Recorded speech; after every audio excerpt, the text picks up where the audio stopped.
श्री गुरुचरित्र अध्याय 12वा काशी क्षेत्री संन्यास गुरु शिष्य परंपरा। ओम श्री गणेशाय नमः, श्री सरस्वते नमः, श्री गुरुभ्यो नमः, श्री कुलदेवताय नमः। सिद्धयोगी नामधारकाला म्हणाले, नरहरीला त्याच्या अंबामातेने संन्यास न घेण्याविषयी अनेक वार विनविले, पण त्याचा काहीही उपयोग झाला नाही।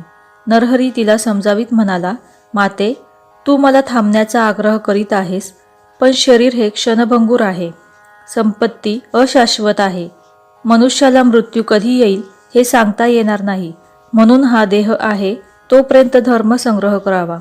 माणसाचे केव्हा काय होईल हे सांगता येणार नाही, मनुष्याचे आयुष्य क्षणाक्षणाला कमी होत असते, वृक्षाच्या पानावरील पाण्याच्या थेंबाप्रमाणे हे आयुष्य आहे, कधी गळून पडेल सांगता येणार नाही। समुद्राकडे धावणारी नदी मागे फिरत नाही, त्याप्रमाणे आयुष्य परत मिळत नाही, म्हणून मनुष्याने प्रत्येक क्षण पुण्यकर्मांनी सार्थकी लावावा। मूर्ख लोकांना हे समजत नाही, ते आयुष्यभर बायका मुले घरदार संपत्ती यातच गुंगून पडतात। ज्याला यम प्रिय आहे त्याने खुशाल संसारात नाहीतर आळसात आयुष्य घालवावे, पण ज्याला आत्मज्ञान हवे असेल, मोक्ष मुक्ती मिळवायची असेल, त्याने विलंब न करता धर्मसाधना करावी। मी तेच करणार आहे, म्हणून तू मला अडवू नकोस। नरहरीने केलेला हा उपदेश ऐकून त्याच्या आईवडिलांना व तेथे असलेल्या लोकांना मोठे आश्चर्य वाटले। आपला मुलगा इतक्या लहान वयात जीवनाचे केवढे तत्वज्ञान सांगतो आहे हे पाहून आईवडिलांना धन्यता वाटली। अंबा नरहरीला म्हणाली, बाळा, तू आमचे कुलदैवत आहेस, मला 4 पुत्र होतील असे तू वचन दिले होतेस, यावर माझा विश्वास नाही, त्याला मी काय करू? माझी तुला विनंती आहे, मला 1 पुत्र होईपर्यंत तू आमच्या जवळ राहावेस, मग मी तुला जाण्यास परवानगी देईल। माझा शब्द मोडशील तर मी प्राणत्याग करीन। त्यावर नरहरी हसून म्हणाला, माते, माझे बोलणे सत्य मान, तुला एकच काय 2 पुत्र होईपर्यंत मी तुमच्याजवळ राहीन। तुला 2 पुत्र झाले की मी थांबणार नाही, मी 1 वर्षभर तुमच्याजवळ राहीन। मग नरहरी 1 वर्ष आईवडिलांच्या जवळ राहिला। 7 वर्षाचा नरहरी सर्वांना वेद शिकू लागला। 7 वर्षाचा हा मुलगा 4 वेद शिकवतो हे पाहून लोक थक्क झाले। मोठे मोठे विद्वान लोक नरहरीचे शिष्य बनून वेद शिकू लागले। स्वतःला षटशास्त्री म्हणविणारे लोकही नरहरीकडे येऊ लागले, त्यामुळे नरहरीची कीर्ती सर्वदूर पसरली। ते पाहून आईवडिलांना मोठी धन्यता वाटू लागली। काही दिवसांनी अंबा गरोदर राहिली। 9 मास पूर्ण होताच तिला जुळे पुत्र झाले। नरहरीचा आशीर्वाद खरा ठरला। सद्गुरूचे वचन खोटे कसे ठरेल? पुत्रप्राप्तीने आईवडिलांना अतिशय आनंद झाला। 1 वर्षाची मुदत पूर्ण होताच नरहरी मातेला म्हणाला, माते, तुझी इच्छा पूर्ण झाली आहे, तुझे हे 2ही पुत्र शतायुषी होतील, 2 पुत्र व 1 कन्या होईल। तुम्हाला कधीही काहीही कमी पडणार नाही, तुम्ही सर्वजण सुखात राहाल। तुमचे पुत्र तुमची आयुष्यभर उत्तम सेवा करतील। तुम्ही माझे स्मरण करताच मी तुम्हाला भेटेन। तुम्ही जन्मोजन्मी शिवाची आराधना केली आहे, त्याची भक्तिभावाने प्रदोष पूजा केली आहे।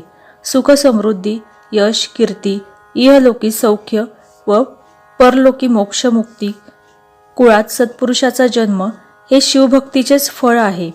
हे सर्व काही तुम्हाला प्राप्त होईल। आता मी 30 वर्षांनी येऊन भेटेन, आता मला जाण्याची परवानगी द्या। सर्वजण नरहरीच्या पाया पडले। सर्वांच्या मनात त्याच्याबद्दल अपार श्रद्धा होती, प्रेम होते, आदर होता। सर्वजण त्याला वंदन करून आपापल्या घरी गेले। नरहरी काशीला निघाला। माधव व अंबा त्याला निरोप देण्यासाठी गावाच्या वेशीपर्यंत गेले। तेथे नरहरीने त्या दोघांना श्रीपाद वल्लभ व श्री दत्तात्रय रूपात दर्शन दिले। त्या दोघांना धन्य वाटले, त्यांनी त्याला साष्टांग नमस्कार केला। नरहरी बद्रिकाश्रमाकडे निघाला, पण त्या अगोदर तो काशीला गेला। तेथे त्याने काशी विश्वेश्वराचे दर्शन घेतले। तेथे त्याने अत्यंत खडतर तपश्चर्या केली।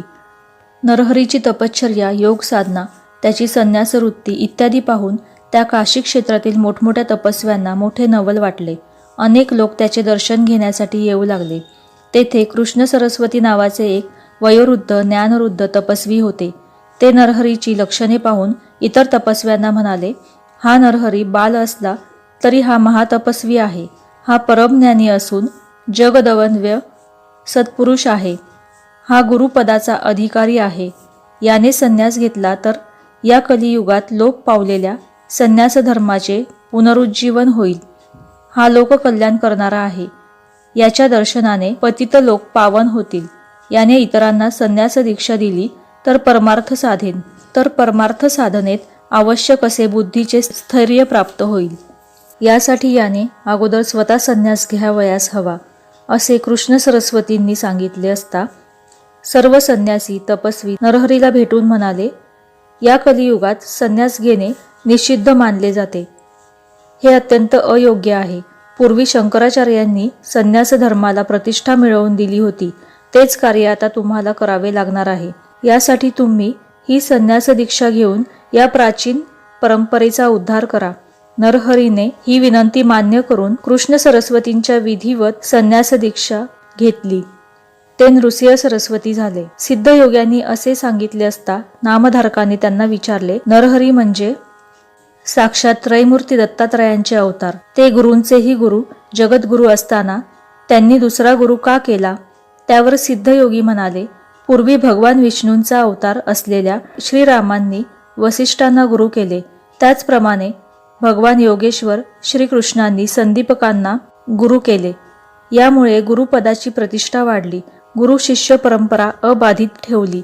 हेच कार्य नरहरीने केले. नामधारकाने विचारले, हे कृष्ण सरस्वती कोण? त्यांची गुरु परंपरा मला सांगा. नामधारकाने असे विचारले असता सिद्धयोगी म्हणाले, त्यांचा मूळ गुरु भगवान शंकर.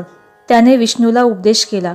विष्णूचा शिष्य ब्रह्मदेव, त्यांचा शिष्य वसिष्ठ, या क्रमाने शक्ती, पराशय व्यास, शुक्राचार्य, गौडपादाचार्य, आचार्य गोविंद शंकराचार्य, विश्वरूपाचार्य, ज्ञान बोधगिरी, सिंहगिरी, ईश्वर तीर्थ, नृसिंह तीर्थ, विद्यातीर्थ, शिवतीर्थ, भारतीतीर्थ, विद्यारण्य, विद्यातीर्थ, मलियानंद, देवतीर्थ, सरस्वती, यादवेंद्र, अशी ही श्रेष्ठ गुरु परंपरा आहे. कृष्ण सरस्वती हे यादवेंद्राचे शिष्य. नरहरीने कृष्ण सरस्वतींपासून संन्यास दीक्षा घेतली. त्यांना नृसिंह सरस्वती असे नाव देण्यात आले. नृसिंह सरस्वतींनी काशी क्षेत्री काही दिवस राहून अनेकांना संन्यास दीक्षा दिली व ज्ञानदानाचे मोठे कार्य केले. मग ते बद्रिकाश्रमाकडे गेले. त्यांना अनेक शिष्य मिळाले. मार्गात त्यांनी अनेक तीर्थक्षेत्रांचे दर्शन घेतले. संगमाचे दर्शन घेऊन ते प्रयाग क्षेत्री गेले. प्रयाग क्षेत्री असताना त्यांना माधव नावाचा ब्राह्मण भेटला. त्याला ब्रह्मज्ञानाचा उपदेश करून संन्यास दीक्षा दिली व त्याला माधव सरस्वती असे नाव दिले. सरस्वती गंगाधर श्री गुरुचरित्र सांगत आहेत. याचे श्रवण केले असता चारी पुरुषार्थाची प्राप्ती होते. अशा रीतीने श्री गुरुचरित्रामृतातील काशी क्षेत्र संन्यास गुरु शिष्य परंपरा नावाचा अध्याय 12वा समाप्त. श्री गुरु दत्तात्रयार्पणमस्तु. श्री स्वामी समर्थ. जय जय स्वामी समर्थ.